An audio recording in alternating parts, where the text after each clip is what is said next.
Welcome to Washington Talk. This is Connie Kim filling in for Jung Cho. The U.S. has made it clear that it'll not lift any sanctions until North Korea gives up its nuclear program in a verifiable manner. The White House also emphasized that it will not rush talks with Pyongyang. Meanwhile, Kim Jong-un has said that North Korea will give the U.S. until the end of the year to change its position. Why is Kim Jong-un not budging on its nuclear program, and what will be Washington's reaction? Sanctions are on. I don't want it to move fast. It doesn't have to move fast. Right now it's moving along just perfectly. 미국이 올바른 자세를 가지고 우리와 공유할 수 있는 방법론을 찾은 조건에서 제3차 조미순회 회담을 하자고 한다면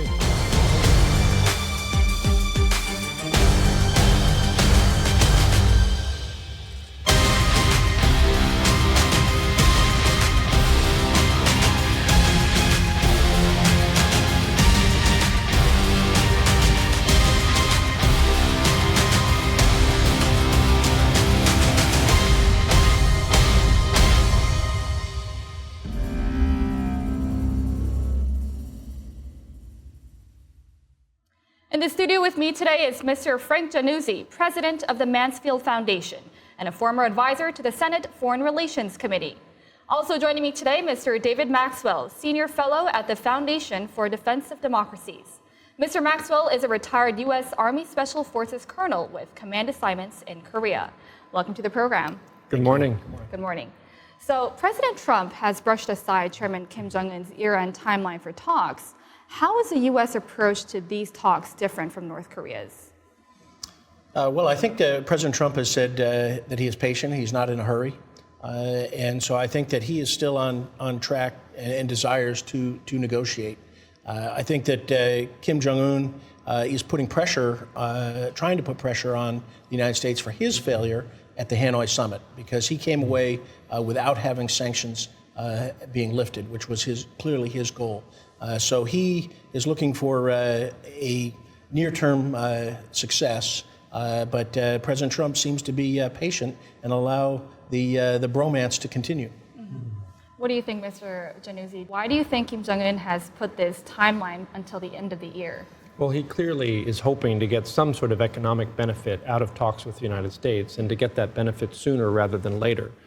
We suspect that North Korea's economy is in the doldrums, but it's really hard to measure exactly how they're performing. But we know that his ambitious targets for growth have not been met. I think that Kim Jong-un and the president are like two people haggling over a real estate deal and arguing about the down payment.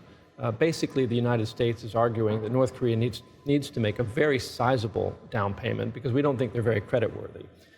And North Korea, for their part, is pleading poverty, wanting the United States to provide sanctions relief and diplomatic benefits in exchange for just a very modest down payment on denuclearization. And it remains to be seen whether the two sides can square those differences. Mm-hmm.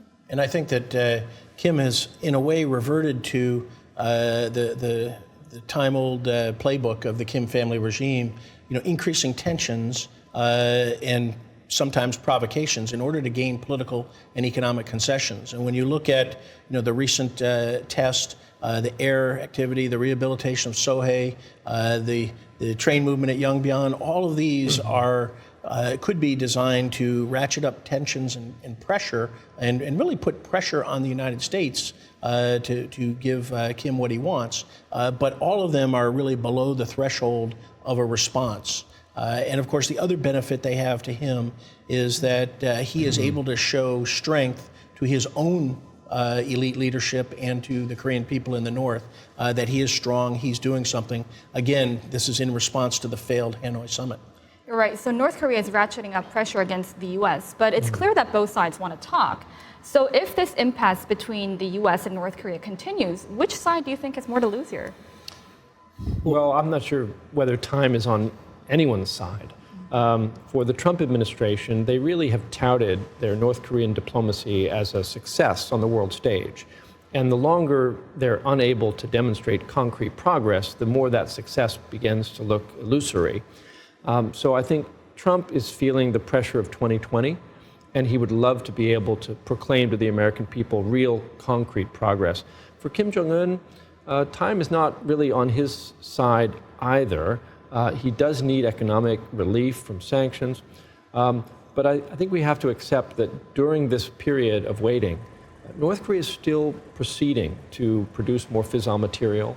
And although they're not testing nuclear weapons or testing long-range missiles, that doesn't mean that all progress on their WMD programs has stopped. And so he will make use of this time to strengthen his overall nuclear arsenal. Right, but if we look at North Korea's internal situation right now, they're suffering from major food shortages and they're also having difficulties completing its major economic construction projects. How do you think North Korea's new strategy of pursuing self-reliance is going to help them enable to make U.S. sanctions ineffective? Well, my reading of this re-emphasis of self-reliance to me was basically an admission of difficulty by the North Korean leadership. You know, the economic reform path is the one that offers them ultimately the best opportunity to grow the economy in a sustainable way. But all of that is contingent on foreign investment, sanctions relief, capital, credit, and they don't have any of that right now. So basically, I think Kim Jong-un is signaling to his own people, we're going to resort to our tried and true Juche self-reliance, belt-tightening methodology here, and try to muddle along until the international environment improves. And I was, frankly, a little bit surprised by North Korea's retreat from the path of opening and reform, which seemed to be where Kim Jong-un was headed in his New Year's address last year. Mm-hmm. And very recently, North Korea has demanded that Secretary Pompeo be removed from the denuclearization process. Now, do you think this is part of North Korea's larger strategy of pulling back from its previous promises to denuclearize? Well, Secretary Pompeo has said multiple times that Kim has told him face to face that he is willing to denuclearize. He said he's committed to denuclearization, and he'd like it to happen sooner rather than later. But again, I think that he is trying to remove the people that he perceives as hardliners, as opposition to an agreement that Trump might reach with him. I also think it's a way to blame someone. And so he can blame Pompeo for the failure at Hanoi, not Trump, because he has refrained from directly criticizing Trump. And I think that's also part of his internal messaging as well. His relationship with Trump is good. It's Trump's advisors that have sabotaged it, and that's why he's seeking to separate them. And just to briefly follow up, I mean, I don't think at the end of the day that North Korea can dictate to the U.S. who we send as a negotiator, and so I think Pompeo is going to stay on the job. But I think what we know about Trump as president is that he often has some of his worst instincts be reined in by his team. And in this case, North Korea was frustrated that Trump's instinct, which may have been to cut a deal in Hanoi, was reined in by Pompeo and Bolton. And so I think they are trying, as David says, to basically encourage Trump to disregard the advice of his team and go with his gut instincts and make a deal. And to emphasize Frank's point, I think Kim miscalculated because by attacking Pompeo, I think that Trump will protect him and will not cut him away as Kim Jong-un desires. Had he approached it from a different way, he might have been more successful. And he might have approached it that let's have Special Representative Began be in the lead, as should have happened from the beginning. And Secretary Pompeo is the Secretary of State with global responsibilities. He really doesn't need to be negotiating. It really should be Steve Biegun in the lead. But now that Kim has attacked Pompeo, I think that Pompeo will stay. And National Security Advisor John Bolton has emphasized the amount of effort that President Trump is making in order to maintain this good relationship with Chairman Kim. How much more patient do you think President Trump will be in waiting for Kim's strategic decision of giving up its nuclear and ballistic missiles program? Well, again, I think Trump will be very patient pending his election timeline. And as we get closer and closer to 2020, he's going to be more and more eager to lock in some progress.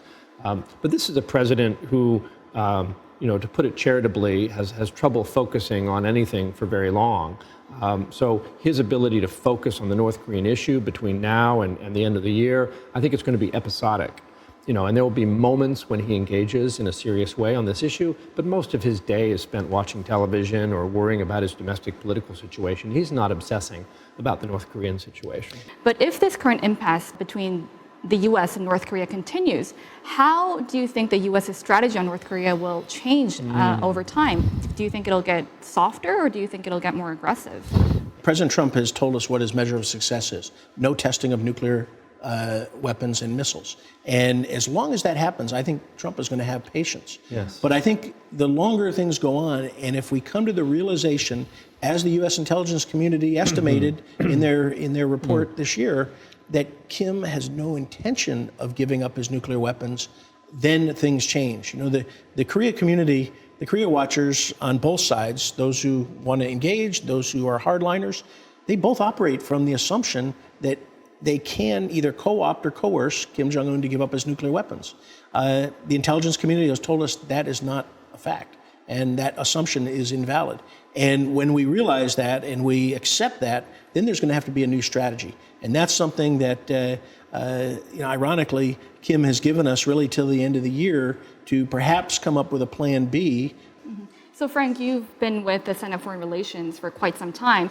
How is the Congress viewing future strategies with North Korea? It's definitely placing emphasis on enforcing the current sanctions. I think that's right, Connie. I think for now the Congress will simply back the administration's sanctions enforcement approach, and they may even hold hearings about those countries like China and Russia that are not adequately enforcing the sanctions. I think that attention may even escalate next week if as rumored, Kim Jong-un might meet with Vladimir Putin. But I think that the Congress and the administration still have many sanctions tools not yet applied. I just want to briefly touch upon inter-Korean relations. Kim Jong-un has accused South Korean President Moon Jae-in of acting like a meddlesome mediator and facilitator between the United States and North Korea. So how do you assess President Moon's role of insisting to play this mediator role since he took office? Frankly, we should not forget that North and South are enemies, and as stated in their constitution, and based on the war that has been fought. So, but I think Moon has really tried to reduce tensions, work on reconciliation. I mean, he is focused on being the peace president, and he really wants to do that. But this past week at the Supreme People's Assembly, Kim Jong-un insulted him, and I think he's disregarded him. And the insult, the meddlesome, one who shouldn't butt in or gets in the. I mean, that was. It was roughly translated as mediator, but from what I understand in the Korean language, it was quite insulting and disrespectful to President Moon. President Moon does not seem to have reacted in a negative way because I think he wants to give peace a chance. He wants to give Kim Jong-un a chance to reconcile. But I think we are seeing the true colors of Kim Jong-un. So President Moon here is in a difficult spot where he wants to hold another inter-Korean summit, but at the same time, the U.S. is not willing to give the green light in terms of resuming the Mount Kumgang tour and the Kaesong complex. So what should President Moon do next in terms of actually making these talks go forward? Well, it's a great question, Connie, and I think that all that President Moon can do is to try to re-impress upon the North the imperative that they provide that more meaningful down payment on denuclearization that the U.S. expects as a condition to move ahead with any form of sanctions relief. I don't expect that the United States, having walked away in Hanoi, is going to adopt a much softer approach in the coming months. So really, Moon Jae-in's role now is to go back to the North and say, look, if you want to move ahead with this process, you need to show the Americans a more concrete expression of your commitment to denuclearization. And if Moon is able to do that, great. And if he's not, then we'll see at the end of the year whether the U.S. Eventually yields to this North Korean stubbornness, or whether the U.S. tries to rally its allies onto a tougher approach. So President Moon really has to play that hard role of pushing North Korea to, you have to give up your nuclear weapon. I think his only way to proceed right now is to foster the best North-South relationship he can, and try to communicate to the North how important it is for the North to put more on the table. All right, we'll leave it here and move on to our next segment.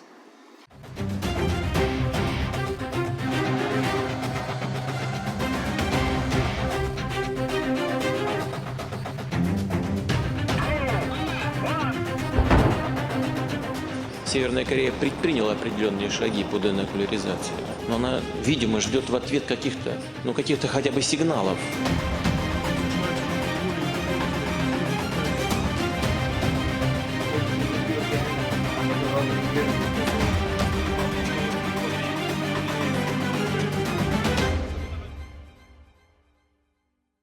The Kremlin has confirmed that Kim Jong-un will be visiting Russia later this month. Russia employs the second largest number of North Koreans and has insisted that the UN eases sanctions. What is North Korea seeking to get from a summit with Russia? So U.S. Special Representative Stephen Biegun has traveled to Russia ahead of the upcoming Russia-North Korea summit. Besides emphasizing the final fully verified denuclearization of North Korea, what do you think the two may have discussed behind the scenes? Look, we know that the U.S. has evidence of North Korean working with Russian and Chinese merchant vessels to try to evade some of the petroleum sanctions. We suspect that both Russia and China could do more to enforce the UN Security Council resolutions, which, after all, they voted for. So I'm sure that Biegun's message to Moscow was partly, hold the line, we expect you to enforce sanctions. If you don't, we're going to call you on it. But he may also have had another message, which was, please use your influence on North Korea to tell them to come back to the table, to engage in working level talks. So I think that it's really good that the United States bothered to send Biegun to Moscow because we needed to be heard by Vladimir Putin in advance of any summit. So, like you mentioned, the U.S. has called out Russia in terms of engaging in illicit ship-to-ship transfers with North Korean tankers. How do you assess Russia's implementation of UN sanctions on North Korea? I think they've been spotty at best. I think they, certainly publicly and certainly, as Frank said, they voted for them. It was obviously unanimous and among the Security Council permanent members. So I think that's a positive. But they host the largest number of Korean workers, which are really a violation of the sanctions. And those workers that are working under slave conditions in Russia, by the UN Security Council resolutions, they're supposed to go home by the end of the year. So that's going to be an indicator of what of how Russia approaches North Korea on this. But I think with Mr. Biegun going to Moscow, it also it's a positive thing, but it also reinforces Putin's stance, as that we went to see him, and so his legitimacy, his respectability is raised, that we went to see him before he meets with Kim Jong-un. I hope that the message that Frank outlines, for Putin to use his good offices to try to influence Kim is taken seriously. But I worry about other things, that Putin does want to be a spoiler. Putin does provide support, not only sanctions, but I worry about sharing military technology. Certainly all of North Korea's weapons are former Soviet or Russian based. And then there's cyber and many different ways that they could collaborate and cooperate, which would not be in our interests. There have been some media reports, though, that say Russia may not actually play the heels in the U.S.-North Korea talks. So what do you think Russia's stance on denuclearization here is? I think that, on the one hand, Russia would like to see peace and stability in Northeast Asia, because they know that when there's instability or a threat of war, it basically gives the United States an excuse to bolster its force posture and its involvement in the Far East. On the other hand, I think that the Russians really do enjoy being able to play a spoiler role here. I think that Putin's desire is partly to be relevant on the global stage, and he can be relevant in a positive way or in a negative way when it comes to the denuclearization effort with North Korea. And I'm not sure that his motivation here goes much beyond just remaining relevant in a part of the world where Russian influence is actually quite limited. So we'll see what happens in the summit meeting, whether the message is one where Putin says to the North Koreans, you really ought to get with the program here and proceed with denuclearization, or whether he says to the American audience, you've got a reasonable negotiating partner here in Kim Jong-un, why don't you come back to the table? And I'll be watching very closely to see what the tone of those comments are from Putin. Well, I think Frank is right. I think I also think, though, that we should remember that North Korea's nuclear program came from Russia.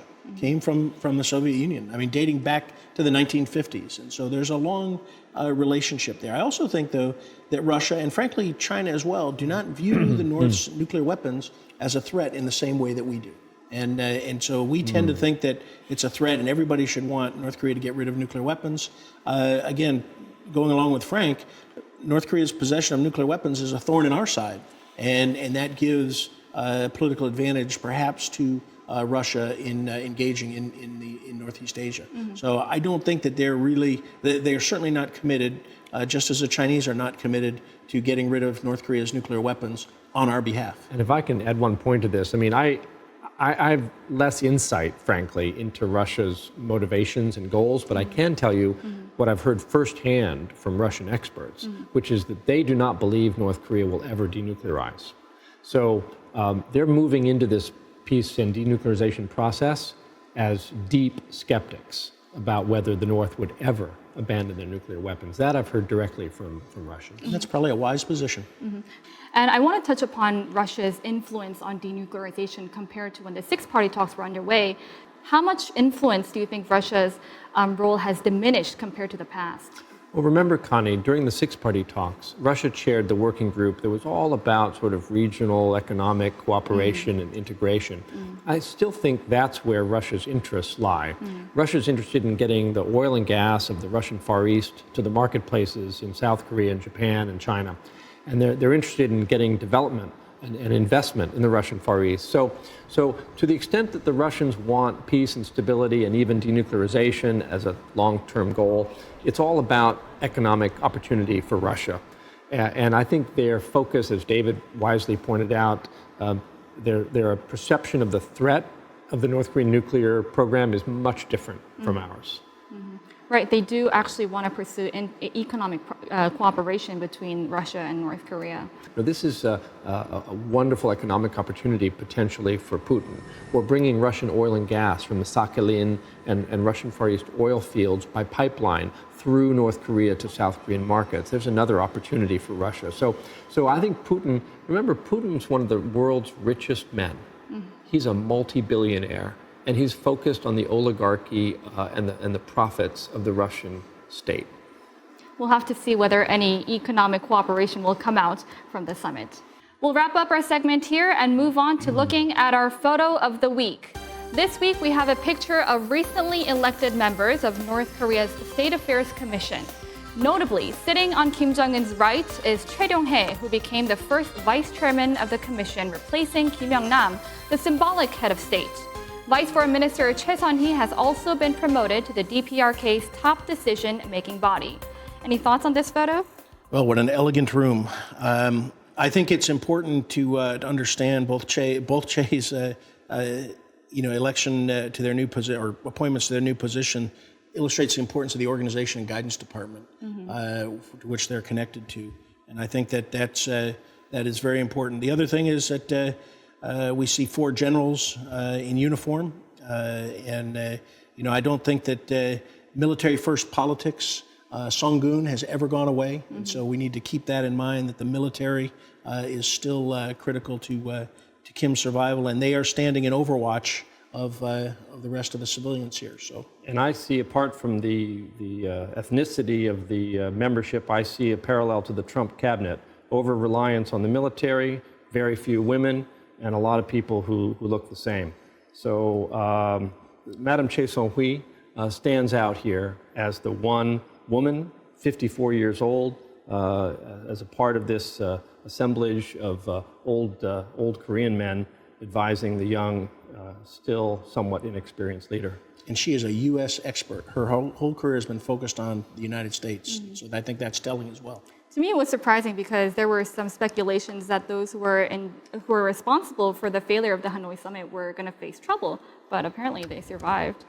Thank you, Mr. Jannuzi and Mr. Maxwell, for joining us today. Thank you. Thank you. That's all for today's Washington Talk, and from all of us here at Voice of America, thank you for watching. This has been Connie Kim.